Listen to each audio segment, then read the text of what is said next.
ओम नमः शिवाय दोस्तों। आप सभी का हमारे YouTube चैनल अध्यात्म भक्ति में बहुत बहुत स्वागत है। तो आइए जानते हैं साल के पहले सोम प्रदोष व्रत के शुभ मुहूर्त के बारे में, व्रत के महत्व के बारे में, व्रत करने की विधि और सुनेंगे कथा। हर माह में 2 बार त्रयोदशी तिथि आती है, एक बार शुक्ल पक्ष में और एक बार कृष्ण पक्ष में आती है। अतः हर माह में 2 प्रदोष व्रत पड़ते हैं। मई महीने का दूसरा प्रदोष व्रत वैशाख माह के शुक्ल पक्ष की त्रयोदशी तिथि को पड़ रहा है, जो कि इस साल का पहला सोम प्रदोष व्रत है। सोमवार को पड़ने के कारण ही इसे सोम प्रदोष व्रत कहा जाता है।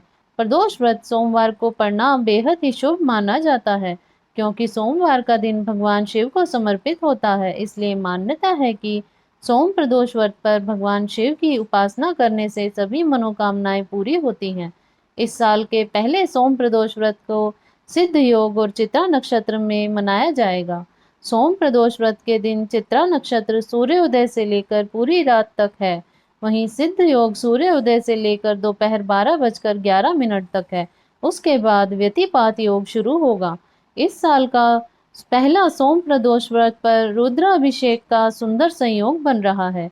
जो व्यक्ति अपने और अपने परिवार की खुशहाली और उन्नति और शांति के लिए सोम प्रदोष के दिन रुद्राभिषेक करना चाहते हैं, वे सुबह से ही इस कार्यक्रम को शुरू कर सकते हैं।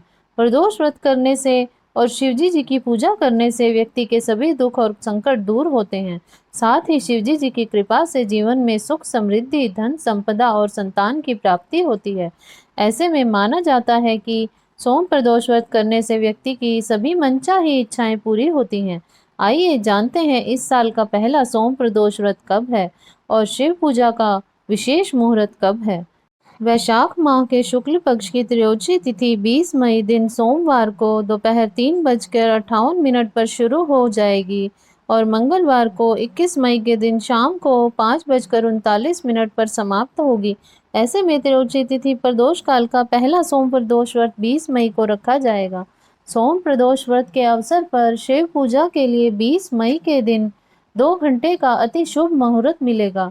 जो भी भक्त व्रत रखने वाले हैं वे शाम को 7:08 से रात के 9:12 तक शुभ मुहूर्त में भगवान की पूजा कर सकते हैं। इस प्रकार सोम प्रदोष व्रत के दिन शिव पूजा के लिए 2 घंटे का अति शुभ समय मिलेगा।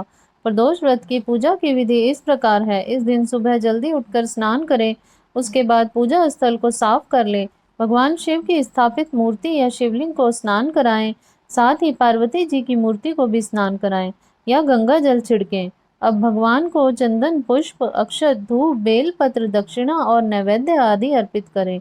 मां पार्वती को लाल चुनरी और सुहाग का सामान चढ़ाएं। अब व्रत करने का संकल्प लें और फिर कथा सुनें और आरती करें। नैवेद्य का प्रसाद बांट दें।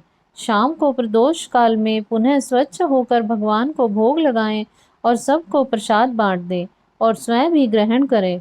प्रदोष काल को यथासंभव ओम नमः शिवाय मंत्र का जाप करें। प्रदोष व्रत में अन्न ग्रहण नहीं किया जाता। प्रदोष व्रत में नमक खाने की भी मनाही होती है। इसमें आप फल एवं दूध का सेवन कर सकते हैं। तो आइए सुनते हैं सोम प्रदोष व्रत की कथा। कथा के अनुसार एक नगर में एक ब्राह्मणी रहती थी। उसके पति का स्वर्गवास हो गया था।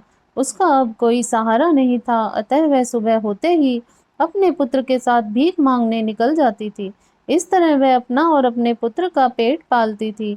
एक दिन ब्राह्मणी घर लौट रही थी तो उसे एक लड़का घायल अवस्था में कर्राता हुआ मिला।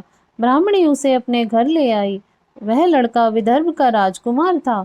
शत्रु सैनिकों ने उसके राज्य पर आक्रमण कर उसके पिता को बंदी बना लिया था और राज्य पर नियंत्रण कर लिया था, इसलिए वह मारा मारा फिर रहा था। राजकुमार ब्राह्मण पुत्र के साथ ब्राह्मणी के घर में रहने लगा। एक दिन अंशुमती नामक एक गंधर्व कन्या ने राजकुमार को देखा तो वह उस पर मोहित हो गई। अगले दिन अंशुमती अपने माता पिता को राजकुमार से मिलाने लाई। उन्हें भी राजकुमार पसंद आ गया। कुछ दिनों के बाद अंशुमती के माता पिता को शंकर भगवान ने स्वप्न में आदेश दिया कि राजकुमार और अंशुमती का विवाह कर दिया जाए। उन्होंने ठीक वैसा ही किया। ब्राह्मणी प्रदोष व्रत करने के साथ साथ भगवान शिव की भी भक्त थी।